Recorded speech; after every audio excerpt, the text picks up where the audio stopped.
A very warm good evening from Nile Avenue right here. It is UBC News Tonight on this 25th day of July 2024. I'm Lauryn Masika Kazimoto. Now in tonight's news, on his X handle, President Yoweri Kaguta Museveni has lauded the youth for not taking part in the previous anti-corruption demonstration. Now we have more in this report.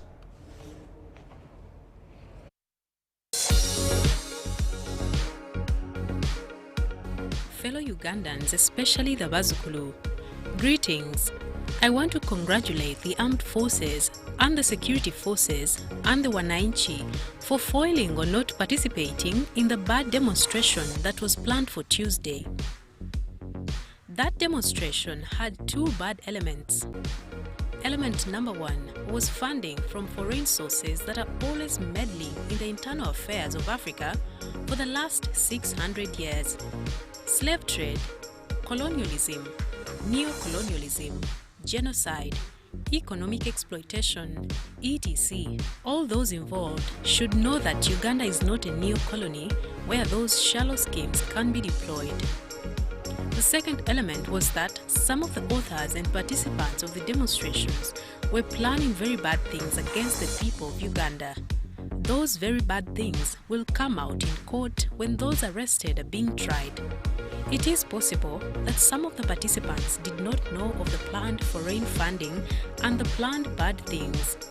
That is why they should have listened to the police advice not to go on with the demonstration. But they rubbished the police advice. Otherwise, if it was a patriotic anti-corruption peaceful demonstration coordinated with the police, I would have been the first to join.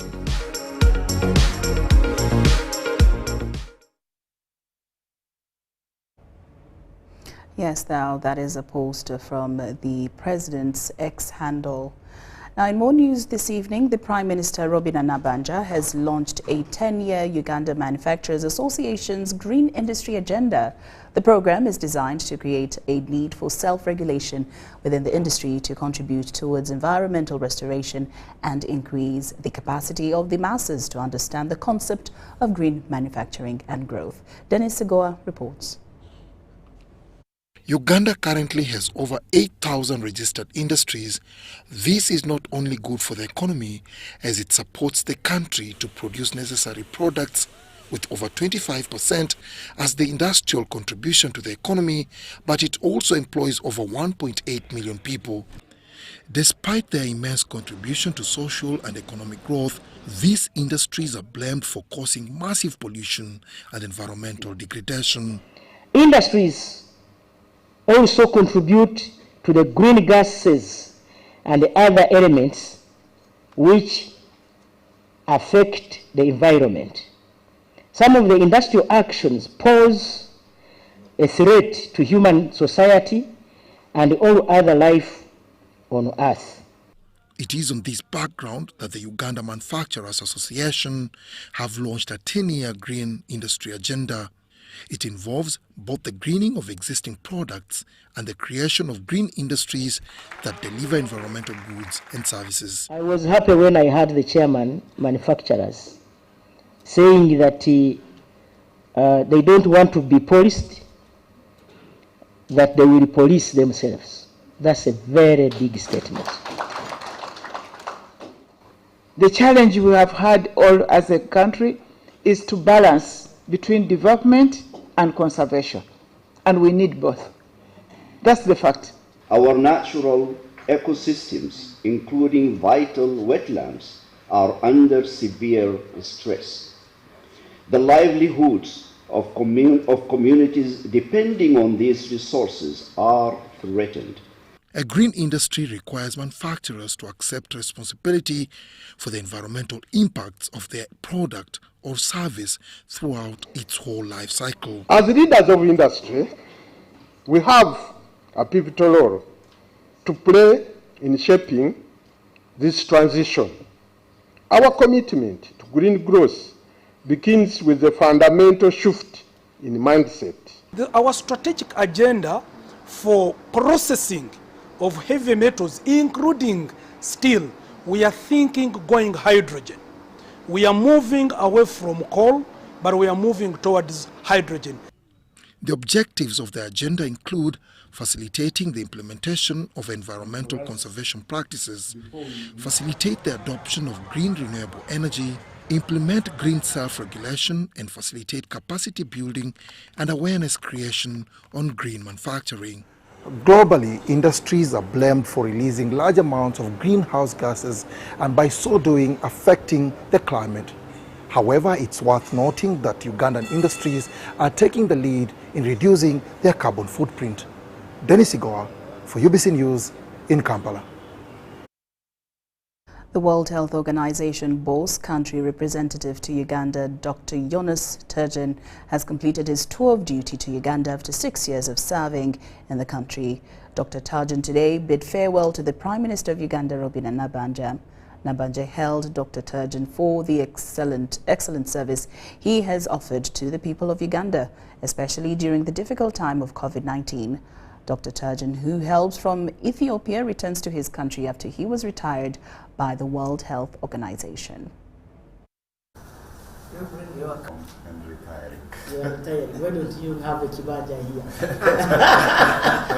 Yes, now, Uganda. Yes, so that you become a Ugandan. No, I'm being sincere to you. Will you manage?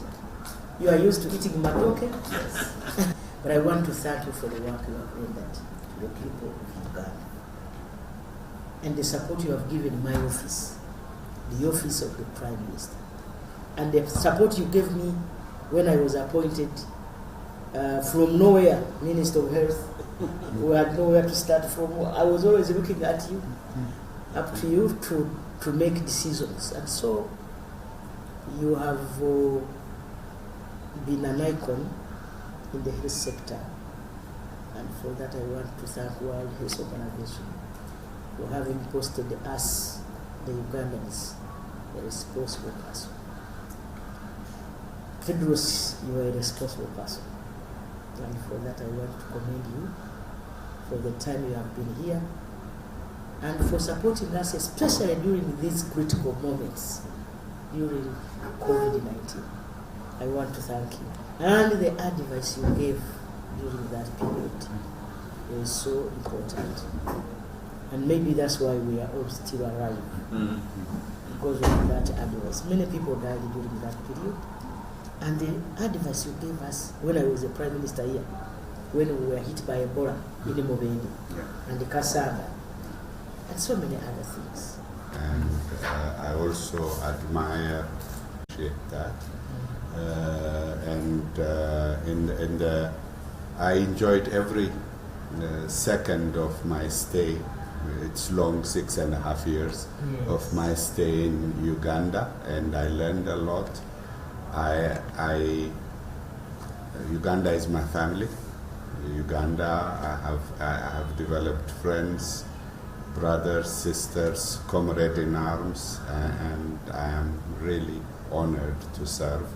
And my heart will always be here. And in my free time, now I am retiring, so I am ready to serve in any opportunity I get, because this is my second home. There is also coffee.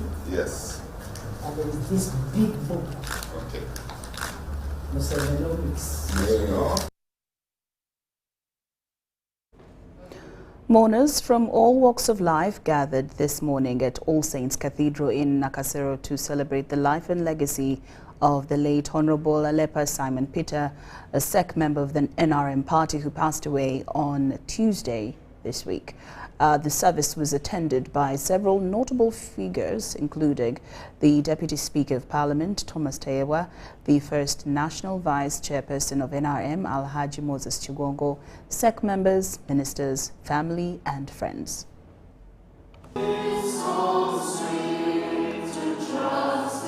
On Thursday morning, mourners led by the Deputy Speaker of Parliament, Thomas Tayewa, convened at All Saints Cathedral in Nakasero, Kampala to honor the late Alepa Simon Peter.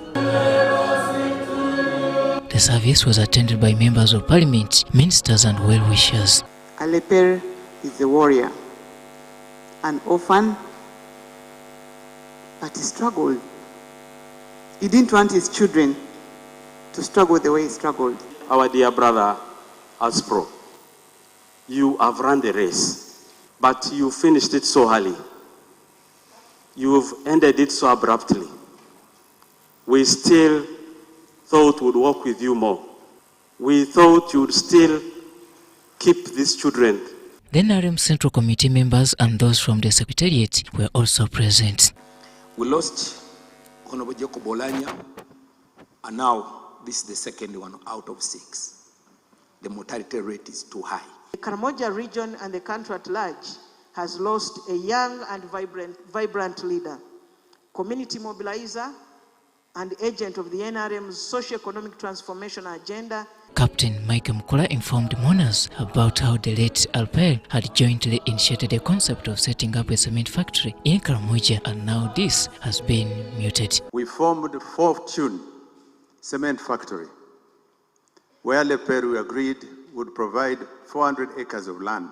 I want to tell you, Fortune Cement Factory had already secured financing, and suddenly, God Almighty has recalled him.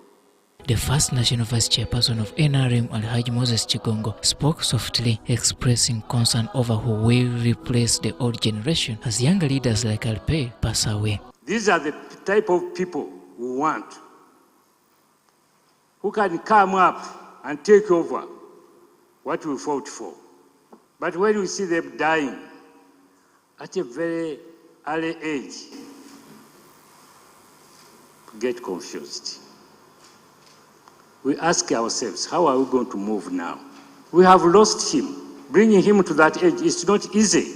It was a poignant moment for the widow and children as they paid their last respects to the family pillar. He's more than my husband. We met 24 years ago. Together we have 6 children. We've had an uninterrupted relationship. He held my hand. He held my hand and took me back to school. I was breastfeeding in the university. He said, there is no age in education. Nothing should stop you. Nothing should stop me. And he brought me where I am today. 2 weeks before his passing, he came along with mommy and all my sisters to visit me at school. And this is something that had never happened before. I found it very odd and awkward. He came and he talked to me, and most of the conversation was about family. Family is a very important aspect of life. We can't do without family. The Deputy Speaker of Parliament, Right Honourable Thomas Tayewa, represented government at this service. Removing these flags, removing the drapings of power, removing anything to do with authority, removing titles, won't leave Alper naked. Alper, eulogized by many as an orphan who single-handedly rose from humble beginnings to success, leaves behind a young family of 7 at almost the same age when he lost his parents. Robert Onyango, UBC News. Parliament has eulogized the late former Member of Parliament for Moroto Municipality, Honorable Simon Peter Alepa, as a first-rate politician and a competent professional in handling social and technical work. During a special sitting to pay tribute to Honorable Alepa, Vice President, retired Major Jessica Lupo, urged the police and the Ministry of Works to issue a statement on the accident that led to the death of the former MP and member of the NRM Central Executive Committee.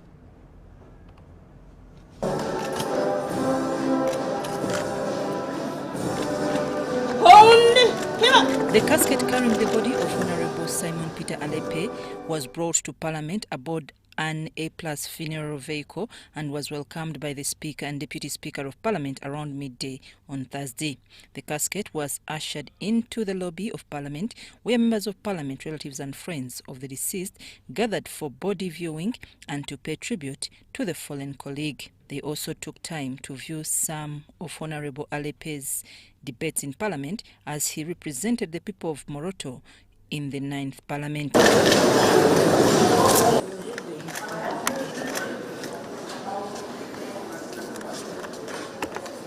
At 2 p.m., the special sitting to pay tribute to the late Honorable Alepe commenced with a communication from the chair, Deputy Speaker of Parliament Thomas Tayebwa, who remarked that Honorable Alepe was very vocal in bringing the unique issues of Karamoja to the floor of Parliament. The old adage around of saying Uganda will not wait for Karamoja to develop. He said no, issues of Karamoja must be brought so that Uganda develops with the rest of Karamoja. The Deputy Speaker then welcomed the casket carrying the body of Honorable Alepe into the chambers of Parliament for members to pay tribute.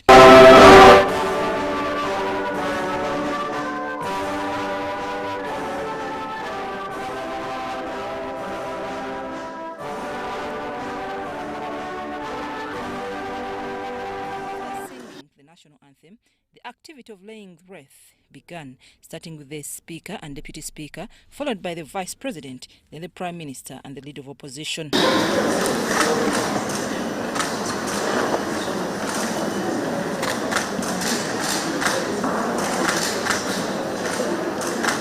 Prime Minister Robin Nabanja moved the motion of resolution for Parliament to pay tribute to the late Honorable Alepe for his distinguished service. She highlighted that among his contributions, the late supported personnel for the Northern Uganda Reconciliation Program. Simon Peter has been instrumental in the economic development and social progress of Karamoja region and the nation at large, having superintended the negotiations that saw the people of Karamoja agree to the establishment of a cement factory. Vice President retired Major Jessica Alupo praised Honorable Alepe as a steadfast leader who stood for clear virtues. She, however, noted that the details surrounding the accident remain unclear. Collision, and we expect that the police and the Ministry of Works should be working in light with getting a clear statement for all of us. Joseph Sewungu, Member of Parliament for Kalungu, representing the Leader of Opposition in Parliament, affirmed Honorable Alepe's contributions and emphasized the need for the government to invest in better carriage roads and road markings. Death indicated that he was involved in a head-on collision with a truck that crashed into his vehicle. Our highways should be dual carriageways, but many times government says we don't have adequate resources to build them. It is not true that resources are inadequate.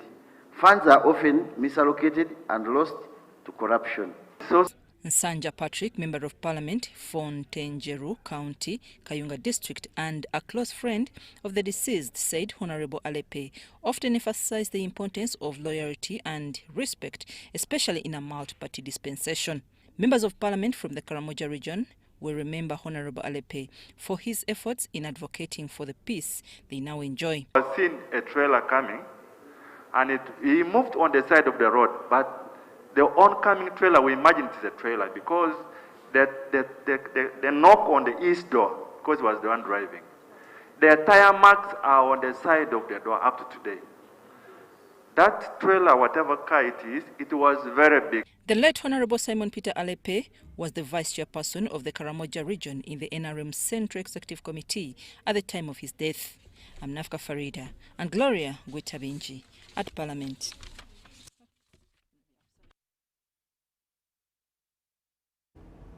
The welfare of girls and women is top among the priorities of Inner Will International organizational network, known for charity across the world. This explains why it targets to vaccinate over 1 million girls of ages 7 to 14 against cervical cancer. The Inner Will president, Mamta Gupta, emphasized this shortly after touching down at Entebbe International Airport for a 2-week humanitarian mission in Uganda.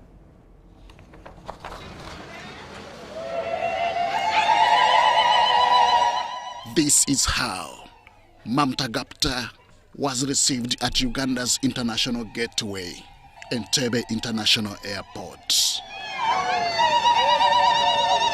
The president of Inner Will International is in the country on a humanitarian mission. Basically, we are working on 4 levels like international, national, district and clubs. Clubs are doing the grassroots work.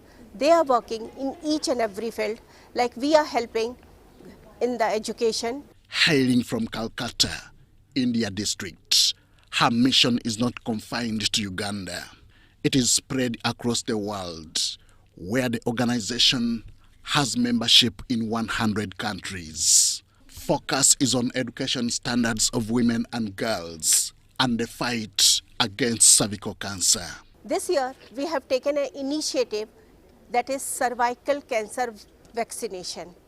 So our target is to vaccinate the girls 7 to 14 years age, and our target is at around 1 million girls this year. We will give them the vaccine.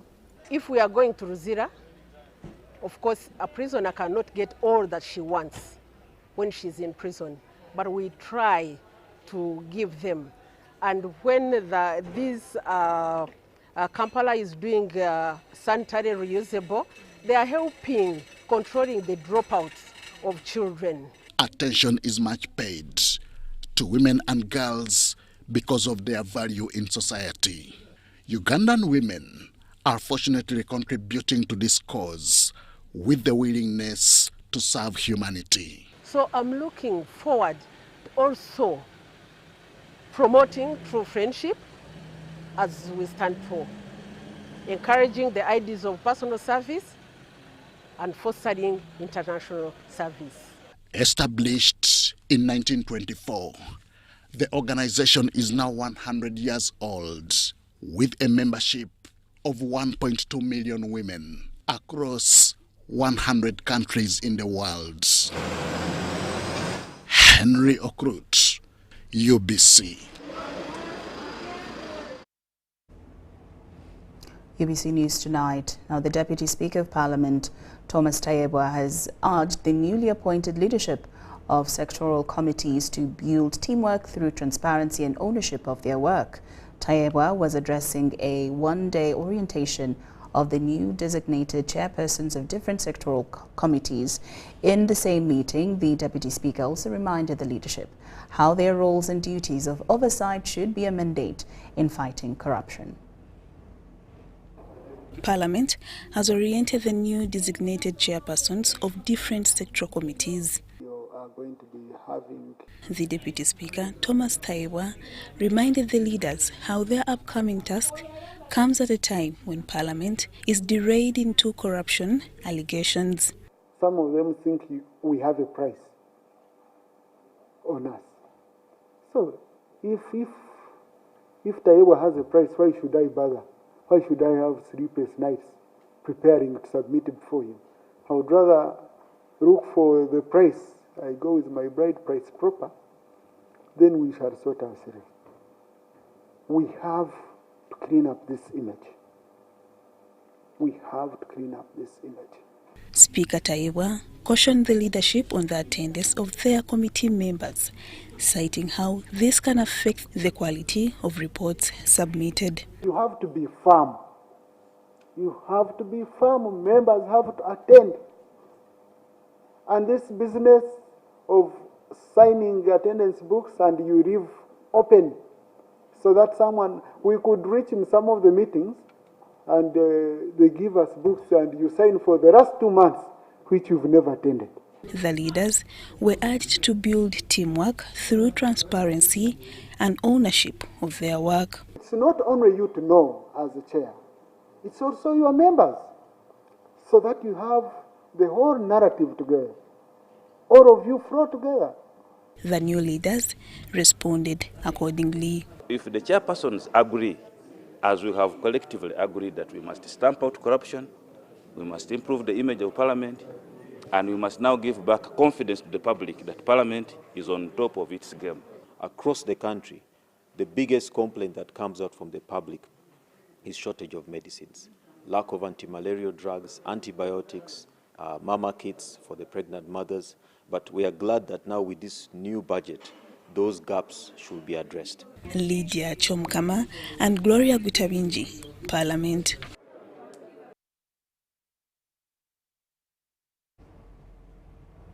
Police have arrested over 10 anti-graft protesters who were marching from Nasser Road to Parliament in their mission to fight against corruption.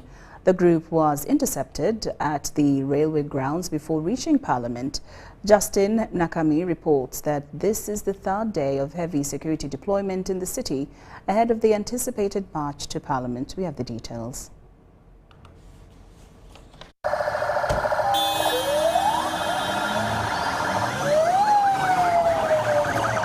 The joint security agencies have further heightened security on the third day of the anticipated march to Parliament by a group of youth activists protesting against corruption in the country.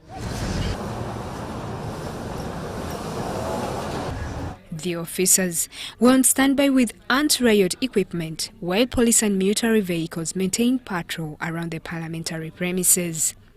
This heavy deployment intercepted the protesters, deterring them from proceeding with the demonstration. Access to Parliament is only possible with the display of identification, and there is an enhanced security presence.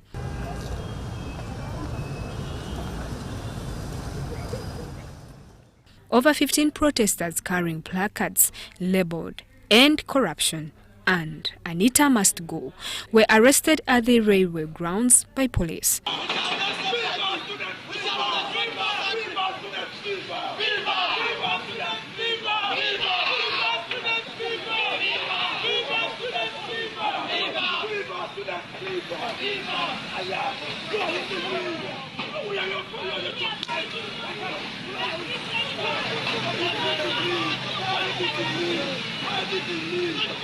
What's your name? Police have yet to provide an official account of the number of protesters arrested since the protests began. Justin Nakami, UBC News, in Kampala. We are fighting corruption. We are fighting corruption. Anita must go.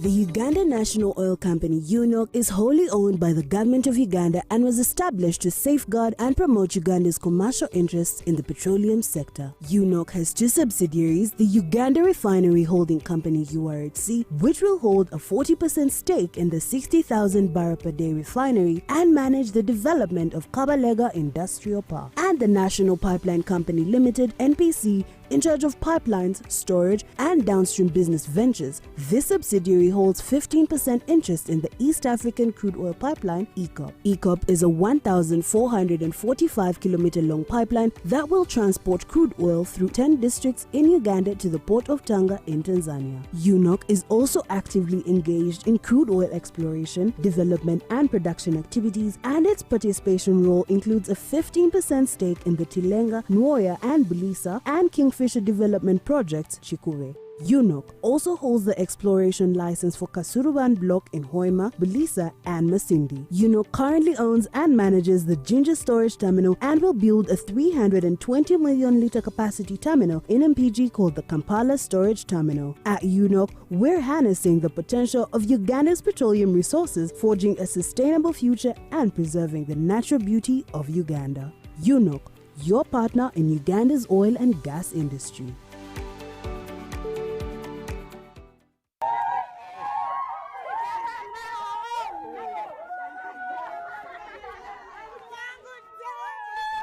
Amanya gange nze Namtebi Sharon nga nkolera wano wennyini Saka Kirombe oba Makindye. Empangula gye nawanguddemu ssente mbadde nga nkozesa mobile money nga nsindika school fees w'omwana ku ssomero. Okutegeera nti mpangudde nze mutima neegambye nti kambalinde bamale okujja ndyoke nzikirize nti mpangudde. Kyennyinza okubagamba nti si byabafere weewaawo abafere gye bali naye ennamba eri emu yokka era bw'eba ekukubidde omanye eyo si yabafere. Mpulira bulungi nnyo nnyo nnyo era ndi musanyufu nnyo. Naye MTN mobile money mbebaza nnyo mwebale nnyo mwebalire. Together we're unstoppable. Once upon a time, they lived identical twins who gave birth to beautiful princes and princesses. Their mothers gave their babies' bodies a lot of care by applying on their skin with baby Junior jelly.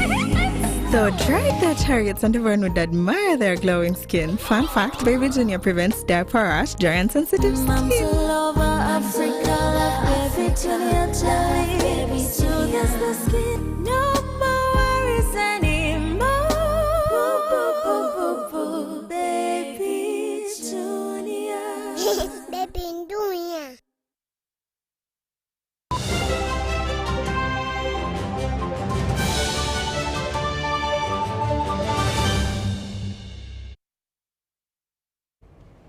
Welcome back from that break, and we're glad that you're still with us here in UBC News Tonight. I'm Lauryn Masika Kazimoto.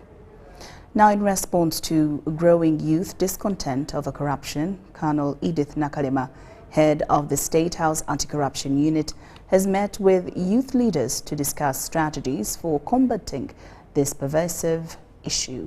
A key highlight of the meeting was Nakalema's pledge to secure the release of youths arrested during recent anti-corruption protests in Uganda. We have more. Youth leaders expressed deep concern over the exclusion of young people from government programs like EMUGA and the parish development model. Implementation of the PDM realizes prioritizing the 30% young people who are earmarked every financial year in every parish to receive the parish revolving fund. So ours is to, through working closely with the focal person, to create the awareness. They also highlighted the challenges they face, including harassment by security forces and a lack of support from local leaders. I am of the opinion that while, of course, in many of these actions, there will be an intelligence view of it, that possibly this is influenced and all this, but that also, of course, borders on the fact that at what point possibly can we create a space or an area where people who think they can express themselves through demonstrations, which we have had, by the way, before in the country peacefully. In response, Colonel Edith Nakalema acknowledged the frustration of the youth and condemned the actions of corrupt officials.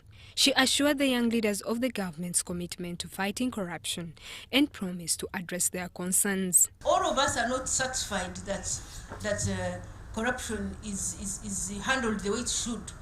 That's why, again, His Excellency the President and our commanding chief, on a daily, he is either directing for more efforts in the fight against corruption, warning the public against corrupt tendencies, but achieving the elimination of corruption will take each one of us to first do what is supposed to be done in the right way. The head of the anti-corruption unit further pledged to secure the release of youths arrested during the recent protests against corruption. There is need to guide these many young people on how they can express their feelings. That one we agree. The meeting also saw discussions on how to channel youth energy into constructive anti-corruption efforts. Colonel Edith Nakalema encouraged the youth to take a leadership role in their communities and work with government agencies to combat corruption. Let us mobilize one another. Let us even take steps forward. If it means walking to some offices, we walk there. So your effort of coming here tells that you are already doing something, contributing to your national build. The youth leaders expressed their willingness to collaborate with the government in the fight against corruption, but also called for tangible actions and results. They requested a platform to directly engage with President Museveni on their concerns. Justin Nakami, UBC News.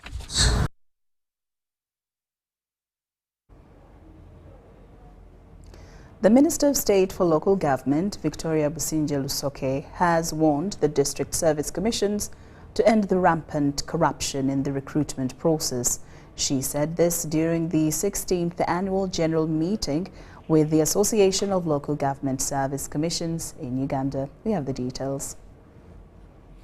Local government meeting was to address issues of corruption in the recruitment process in the ministry. The Minister of State for Local Government, Victoria Businge-Lusoke, has warned the involved officials to stop immediately or be apprehended. There is rampant sale of jobs, and of late, as the Ministry of Local Government, we haven't spared the CAOs, the district service commissions that are doing irregular decisions, actions, contrary to the guidelines that are very clearly stipulated in the Constitution, in the local government, which people abrogate intentionally. Besides recruitment, the ministry has also suffered issues of bribing for promotions, failure to advertise available job positions, lobbying, and all this is calling for the job interviews to be strictly done online to avoid corruption. Another thing which has come up is promoting people who have criminal court cases ongoing. The verdict is not yet out to say you are cleared or otherwise. These people apply and they are promoted to better positions. So other staff members who are loyal, they've never committed any crime of corruption, yet a colleague has a corruption case, very clear. However, there are districts that are doing a good job in discouraging corruption and bribery in the recruitment process. I have cited some good examples in 6 local governments: Agwago, Bakwachi, Kakumiro, Namutumba, Unyangawa and Chankwanzi. These districts, in their adverts, they already put a statement that these jobs are for free, there is zero tolerance for corruption, be aware of conmen, don't accept pay money as bribe for these jobs. District service commissions doing irregular decisions and getting involved in corruption are being terminated. Winnie Ainembabazi Katwire, Tanaba Kenneth for UBC.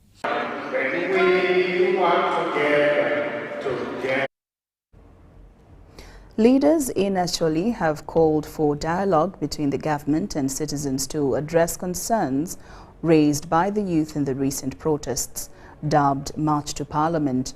They believe that empowering the youth is key to ensuring an all-inclusive approach to steering development in the country.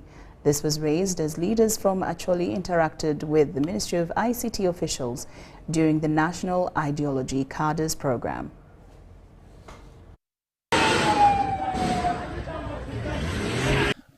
July 2024, the youth went to the streets of Kampala to march to Parliament to deliver a petition against corruption and also demand that the Right Honourable Speaker of Parliament, Anita Among, resigns. Corruption.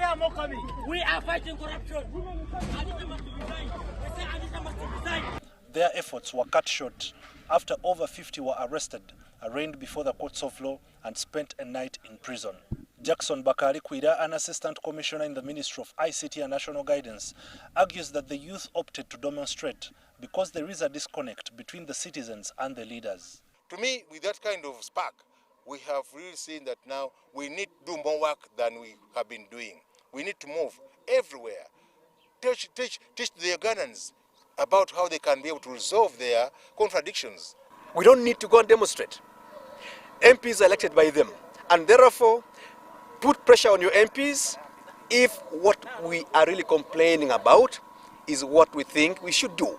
We have really seen that now we need to do more work than we have been doing. We need to move everywhere, teach the Ugandans about how they can be able to resolve their contradictions.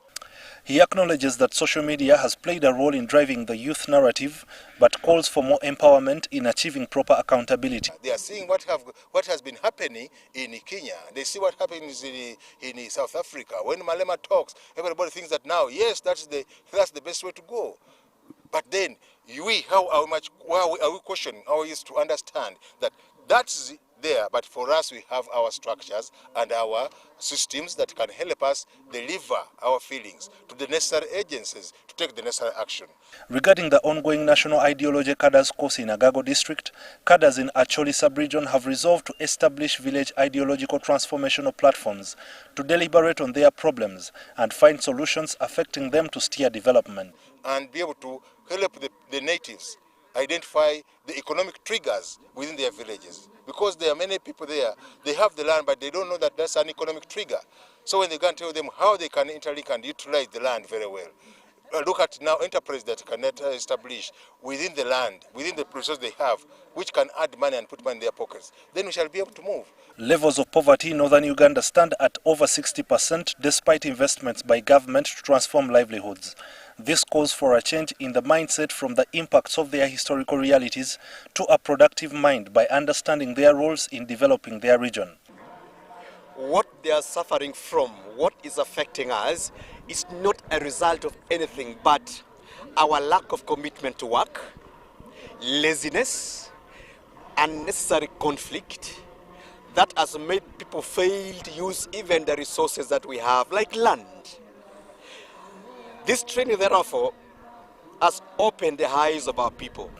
Dr. Amina Zawede, the Permanent Secretary for the Ministry of ICT and National Guidance, delivered a presentation on how technology can be used as a tool to development in Acholi sub-region. We have put in effort through the Ministry of ICT. We have a World Bank funded project called the Uganda Digital Acceleration Program.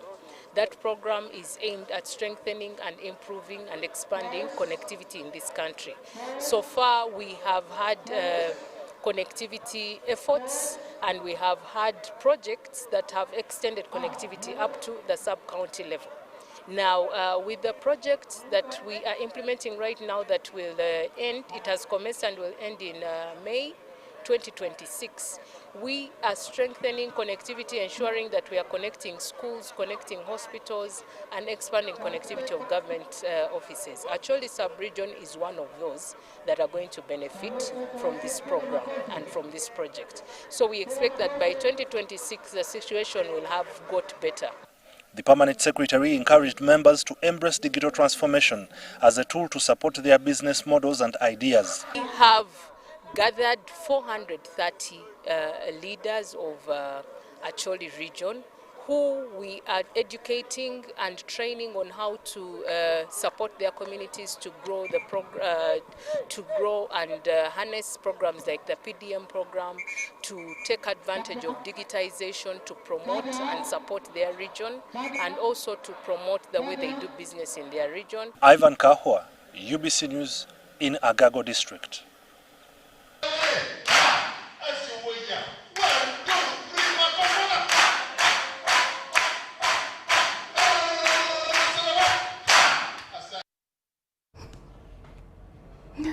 Thank you, Ivan Kawa. Now, the Attorney General of Uganda, Chiriowa Chiwanuka, has urged prosecutors, legal officers and all stakeholders to commit to the fight against transnational crime, which has become a global issue. Chiriowa made these remarks during the launch of the Mutual Legal Assistance Guidelines in Kampala, aimed at addressing both internal and cross-border crimes.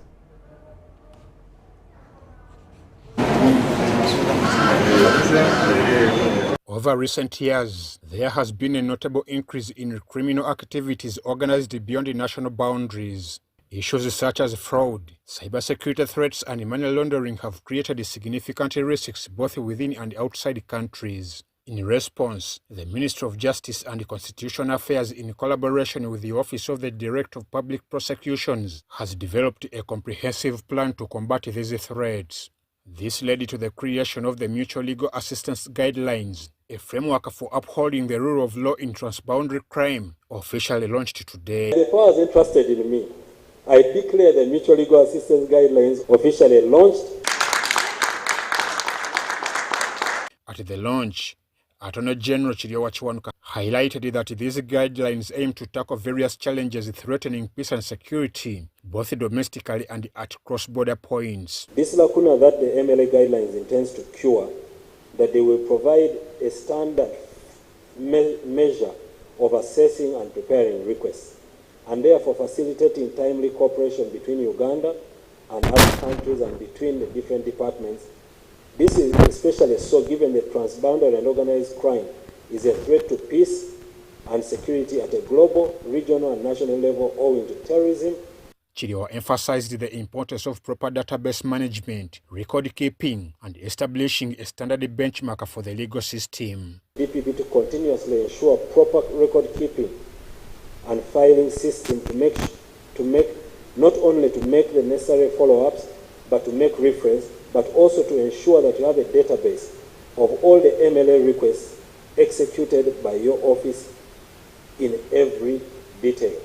According to the Director of Public Prosecutions, Honorable Lady Justice Jane Francis Abodo, the complexities of crime often raised because many criminals believe there are no laws to deter them. She called for increased cooperation with other states and nations to address the transboundary crime. Criminals exploit the gaps in the jurisdictional authority.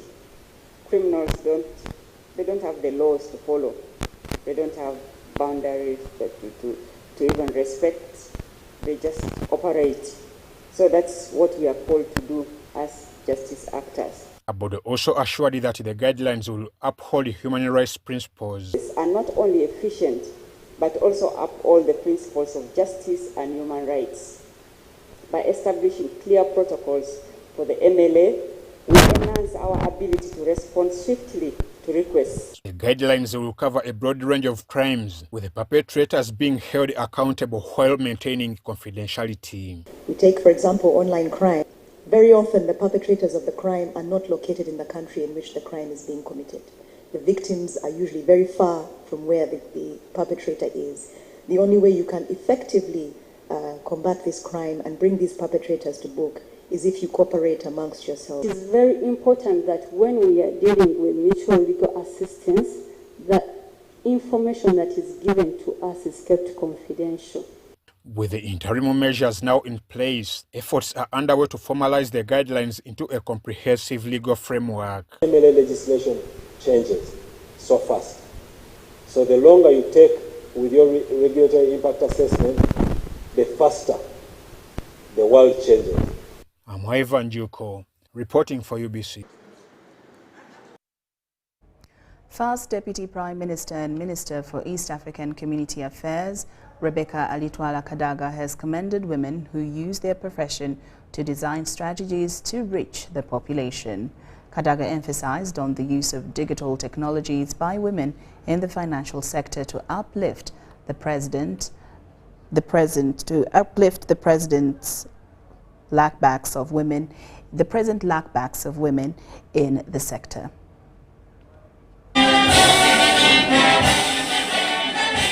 The Minister of East African Community Affairs and Deputy Prime Minister Rebecca Alitwala Kadaga emphasized the need to uphold women in small class businesses to fit in the digital economy. To find a way of auditing access to those services. And I told them that there are different kinds of women who are doing business. So I want to ask them to find a means of reaching the small girl who is selling kabaragara to survive, who does not have a shop, is working, but can trade her items on the internet. Maybe to inform people that I've got kabaragara, can I bring it there? Something like that. The inaccessibility of digital infrastructures has played a key role in the exclusion of women in rural social societies to actively involve in digital economic empowerment. A number of reasons why women are still excluded is one, because of digital infrastructure that is not available or readily available for women to be able to access these products. And secondly, the policy and regulation that maybe hinders women to be able to access some of these products. The last one being capacity building. Some of the women do need assistance. Create awareness in Uganda, but it will give us an opportunity to be able to translate it to the other countries. And I've assured them that I will take the East African community, both the Council of Ministers, but also the Women's Caucus of Yala, so that we can work on policies together to ensure that inclusion in digital financing is available. Government of Uganda, together with Gracia Marshall Trust, is making efforts to change the narrative around women financial inclusion in Uganda. As a country, we've done well to really ensure that we break the barriers regarding financial inclusion, especially through the circles, the creation of the circles, the creation of self-groups, the establishment of programs. To really assist with partners, private sector, government, as well as development partners, to be able to see how do we look at policy, influencing policy, how do we look at helping women with skills so that they can be able to access these services. By amplifying efforts centered on women economic advancement, the theme focused on digital finance promoting accountability for women is financial inclusion. Winnie Ainembabazi Katwire, Kemigisha Theopista for UBC News.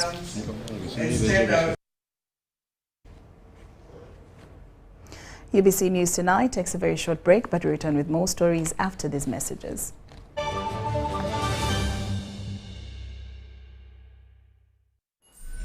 Gold. We all want it. That soft yellow glow of a subdued sun in your hands. That precious polish of elegance. To hold it is one thing, but to taste it is everything else. Relish the satisfying taste of a beer, unmatched in quality, unmatched in consistency, and with 23 Global Gold Awards. A beer unmatched in gold. It's here again, the Women Business Expo 2024. Are you a woman and in business? Tassos Films invites you to a business expo showcasing all kinds of enterprises. There will be seasoned business women from across the nation, coaching, teaching, and empowering fellow women on various business principles and sharing networks. Expect to learn, have access to financial clinics, financing opportunities, and a chance to showcase your products and services. Come 30th July 2024, all roads lead to the National Theatre of Uganda from 8 a.m. Did I tell you that entrance is free and all you have to do is visit her social media platforms for guidance or call 0785 70 6423.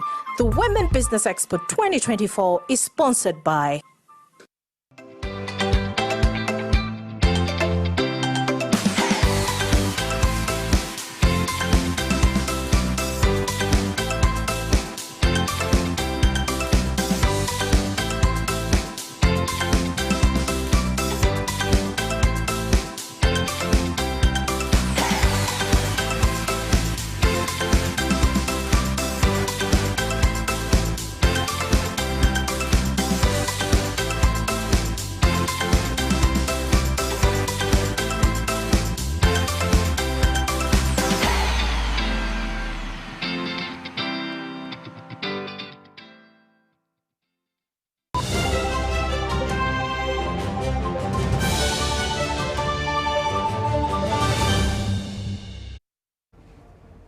Welcome back from that break. And now into the business scene.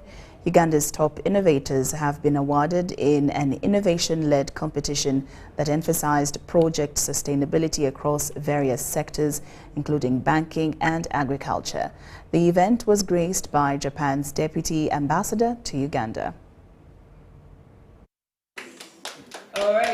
Supported by the German International Cooperation Agency, JICA, and the Ministry of ICT of Uganda, the Uganda-Japan Accelerator Program has recognized 4 top innovative companies that stood out from the rest.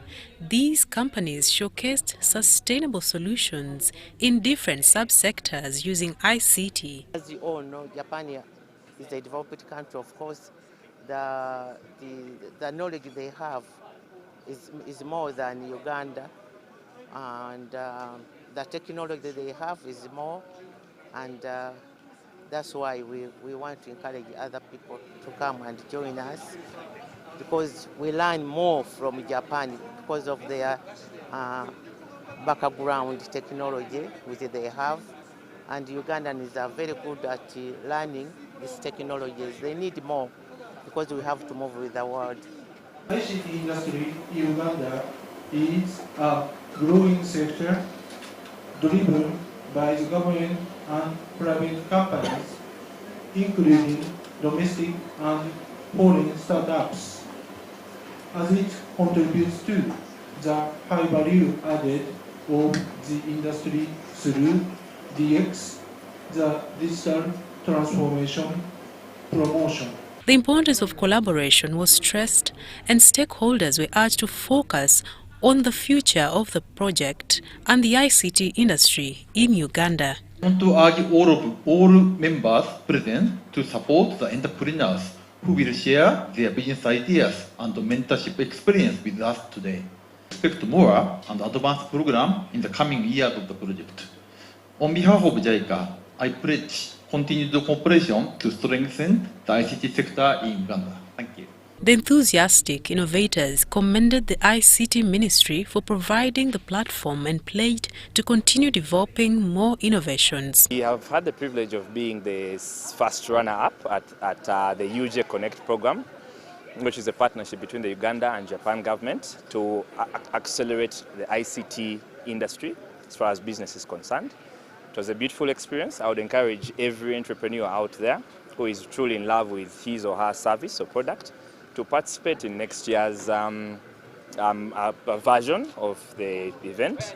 The Uganda-Japan Connect is committed to fostering an innovative and vibrant ICT ecosystem in Uganda. Mario Nawori and Stephen Kalisia for UBC. Vehicles emit pollutants like carbon dioxide, nitrogen oxides and hydrocarbons, which contribute significantly to air pollution and climate change. This has been disclosed by Edwin Muhumuza, the sales manager of CIFAO, while unveiling the all-new Land Cruiser Prado in Uganda.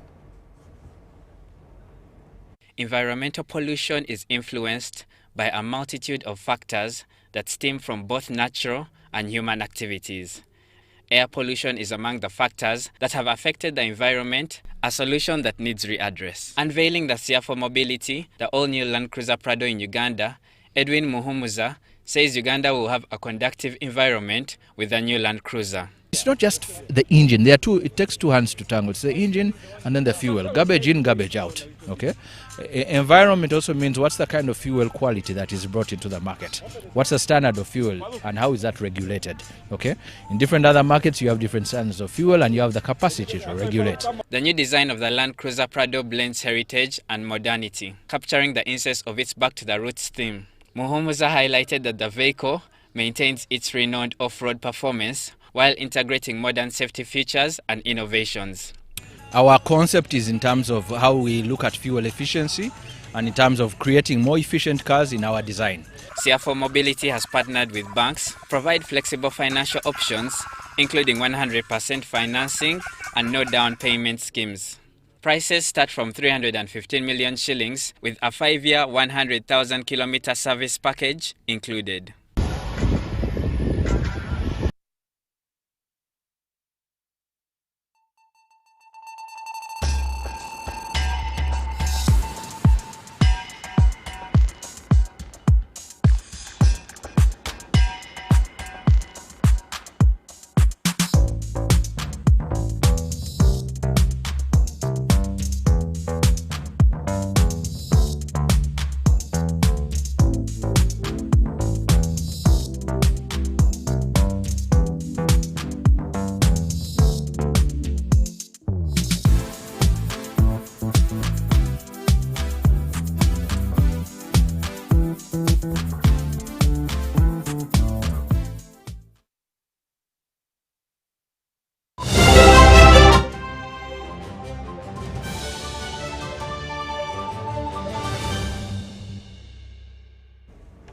And now on to sports. With about 24 hours to the opening ceremony of the Paris 2024 Olympic Games, Uganda's team has gone through final paces at the various competition venues in France. Take a look. After arriving in the country on Wednesday, Uganda's athletes have done their further training sessions at the competition venues for the Olympics that officially start this Friday with an anticipated opening ceremony. So far, there are only 4 of the 25 Uganda qualified that are in the camp. These include rower Catherine Noble, who was the first to arrive last Sunday and has been taken through her paces and ready for her single scull action that starts on Saturday. She's a very special athlete, a very unique athlete, and she has worked very hard. We have two things we think about all the time, which is honor the effort and honor the care. That's our theme, honor the effort and honor the care, because she does that every day. She cares so much, and she has put a lot of effort in what she does. So. This is Catherine Noble's second Olympic Games, and she will look to better her 26th position last time out.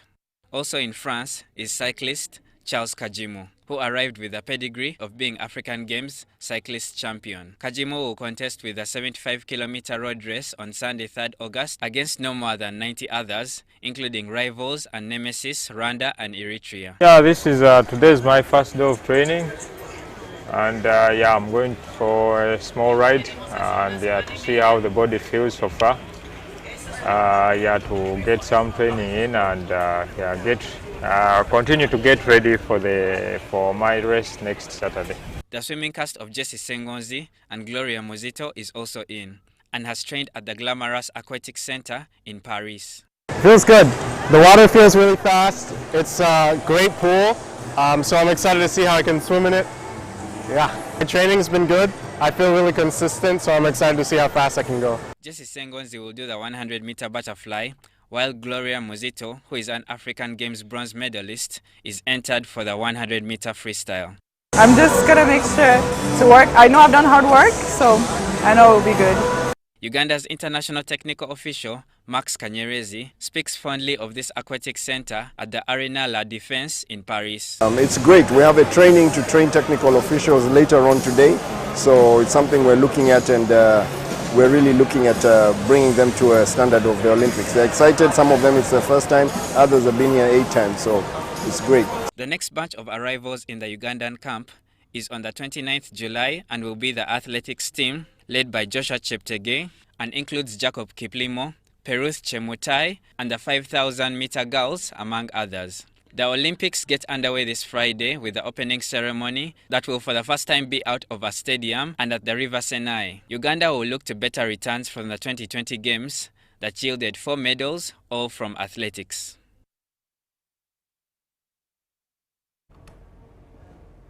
And with that, UBC News Tonight has come to an end, but do join us at 10 o'clock for our second edition with much more stories. I'm Lauryn Masika Kazimoto. We'll see you at 10.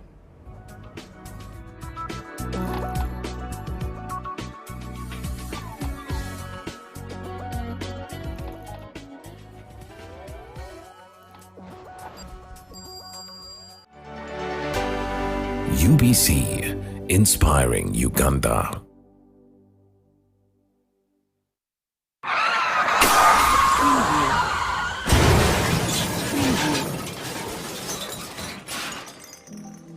Shocking statistics on road crashes in Uganda show that there were over 23,608 road accidents in a single year, 2023. This highlights an increase of 16% compared to the previous year. The Uganda Traffic and Road Safety Report